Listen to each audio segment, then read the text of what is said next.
More of this.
Yeah, that was certainly a lot easier than the first. Wait a minute. Okay, no. I was wondering, like, was there another thing I had to do? I guess not. As we entered the extravagant corridor, the most beautiful tune played in the distance. But almost as soon as we began to enjoy its dulcet tones, the music stopped, dead.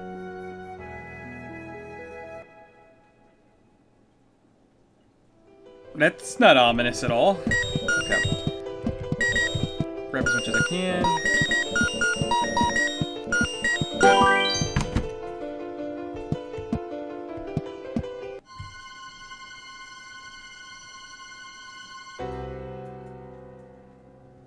The professor was dead, but everything seemed wrong. He was old, very old, maybe 20 years older than when I'd last seen him. Mr. Silton sounded very sad when he said, "How did anyone even get in here?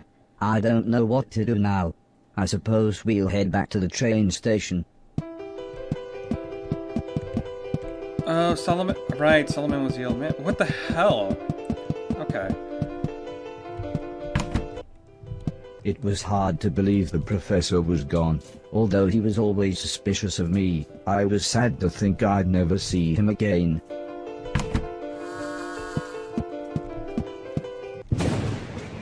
"Is it? Yes, it is. This is the right day," said the professor as he jabbed at a small metal box. "I don't know how much time I've got to explain," he continued as a bright light began to surround everyone. "Oh, not long at all."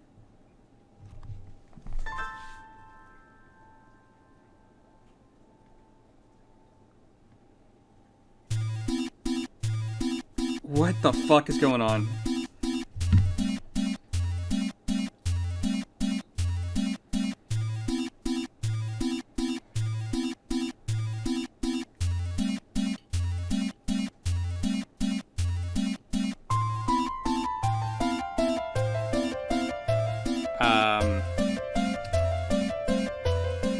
Okay, I didn't know if I was supposed to do something. Just nothing was going on. We had reappeared just as smoothly as we had left, but we were somewhere very different.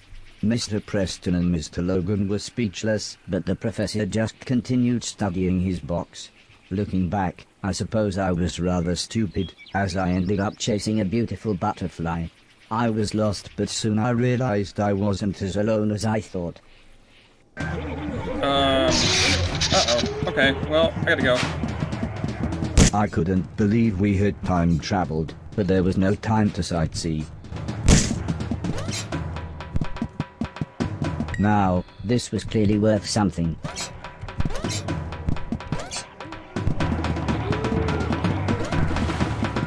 The prehistoric world looked like paradise, except for the killer cavemen.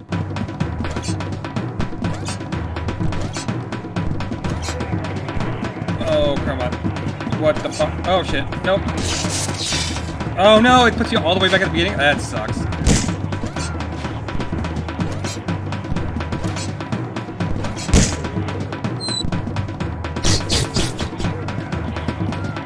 I gotta be careful. Come on.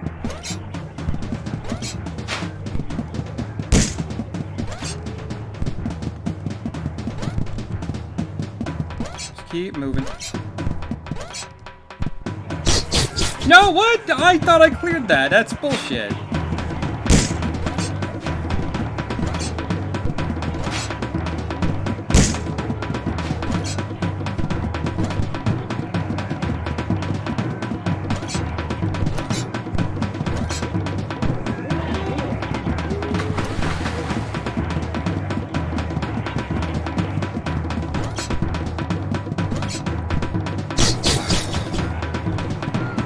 They don't give you a lot of room to fuck up.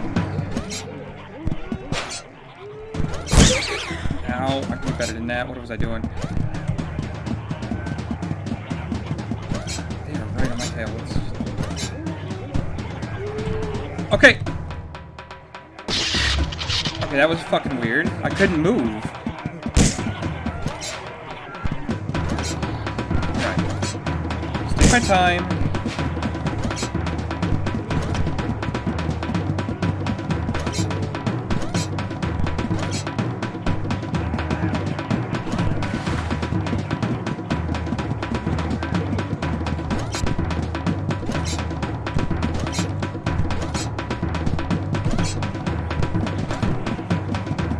Some things were worthless junk, but this could be sold for a decent price. I would have liked to have a look around, but I had to get back to the others.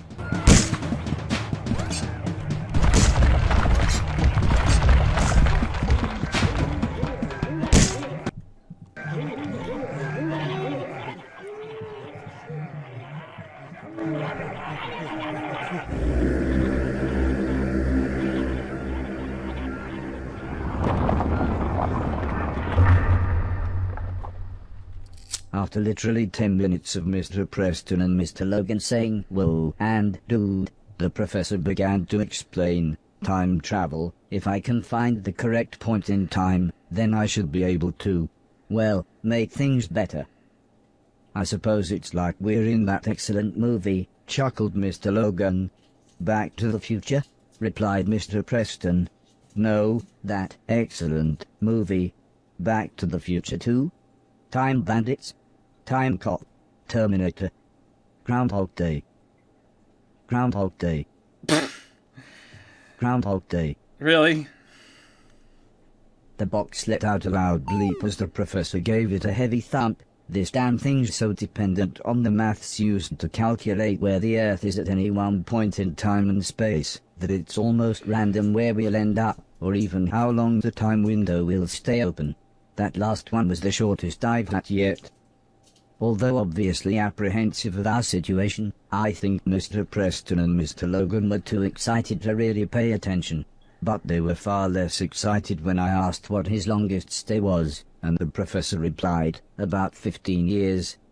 I was stranded in ancient Egypt for so long. They had me build them a steam-powered robot. You should have seen the things they had it build. Yes, wonderful things. It was like I was Thoth incarnate, or the modern Prometheus. Speaking of which, robot, have a look around, see if you can find anything to make a fire." Okay, I'm odd. As great as my shoes were, they weren't much use when there was nothing for them to stick to. I rolled deep into the cave, but at least I had found the professor some firewood. Now I just needed to get back to everybody else.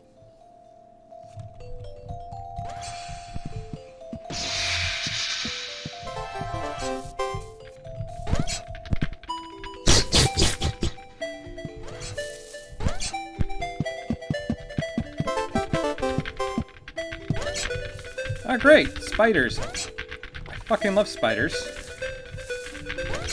It may seem ridiculous, but I really did fall this far into the cave.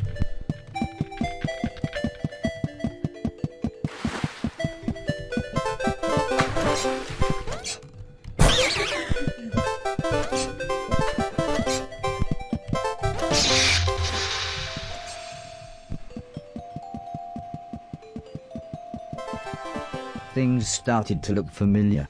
I was pretty sure I was nearly back where I had originally fallen.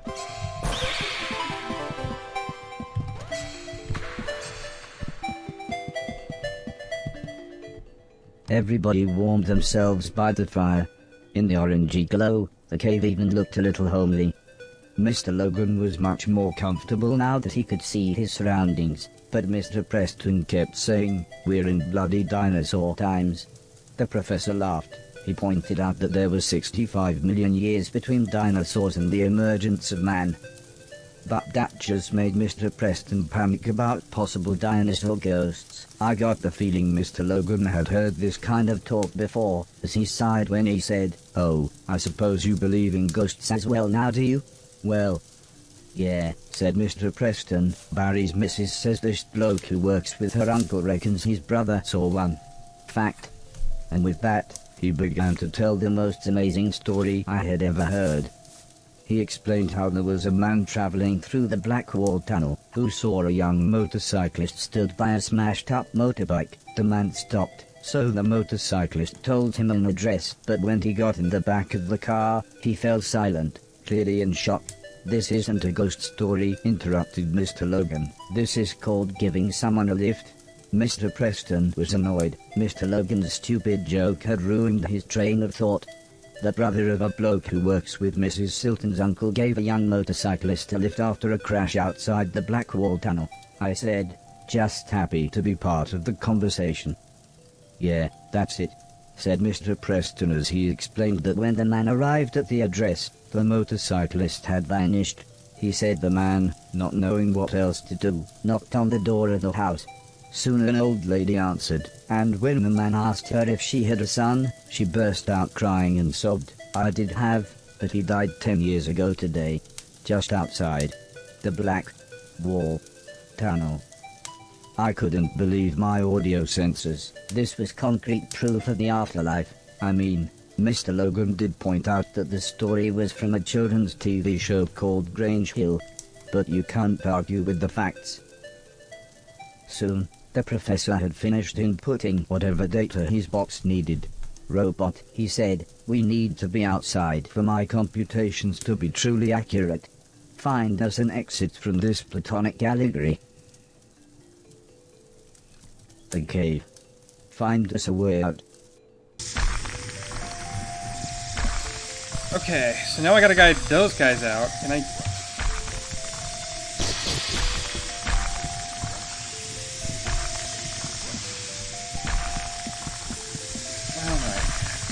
The more I play this, like, it just keeps going in the weird directions I never expected to take. I was not...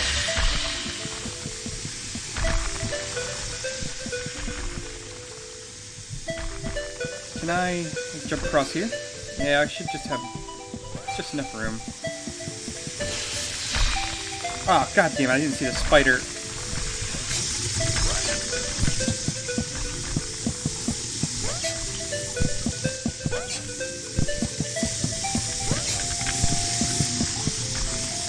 This block looked perfect, so I decided I would only place it where the professor said I should.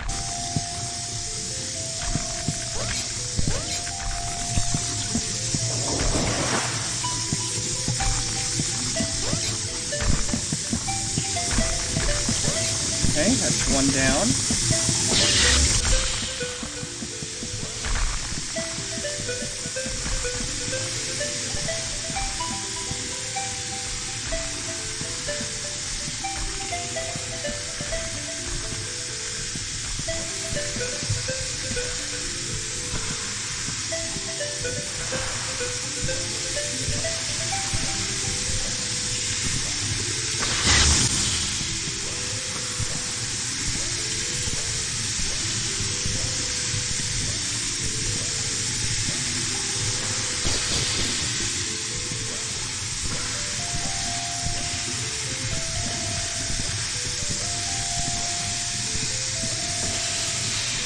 Oh, come on, I had... That's annoying.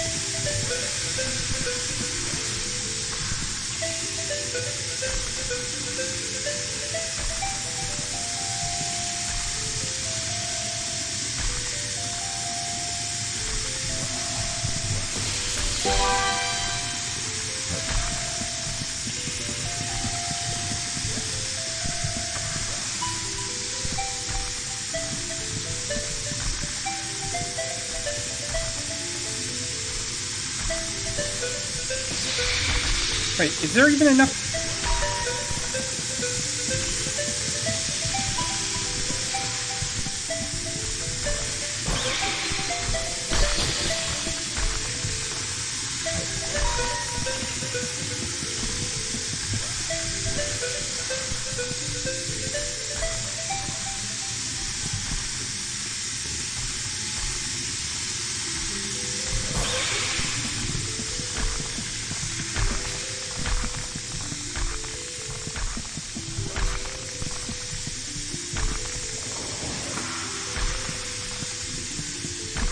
Okay.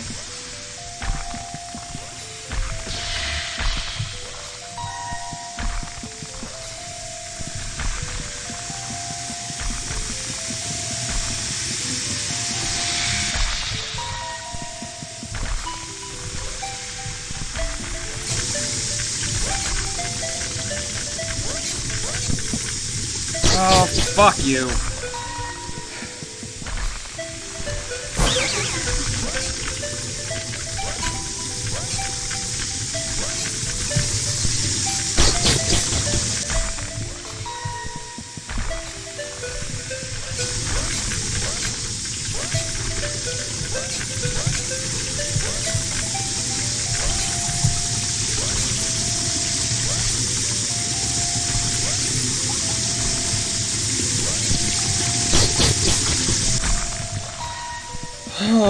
Okay.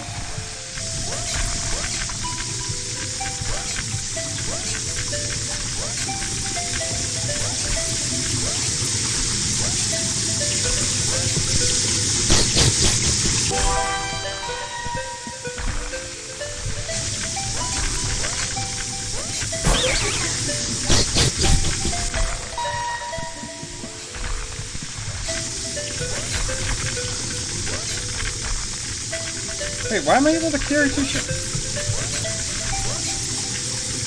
When have I been able to do that?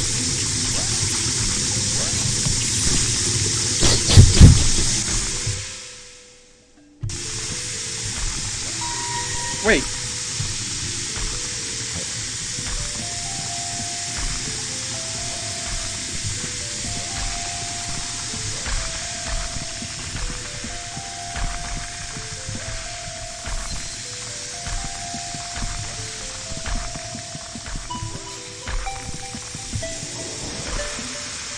Okay, I just need to find out how to get to the one last block, which is right there.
What? Oh, fuck off. That's so dumb. I didn't see that.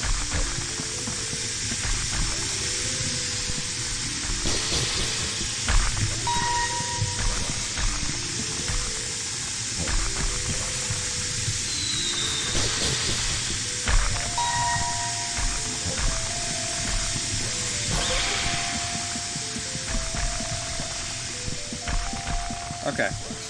There we go. I think we're good now. Pop you there. Are we finally out of this cave? Well, Nice. I've reversed the polarity of the neutron flow, so here we go, said the professor as the glowing light surrounded us again. Was that really a Chrono Trigger reference? Oh, God.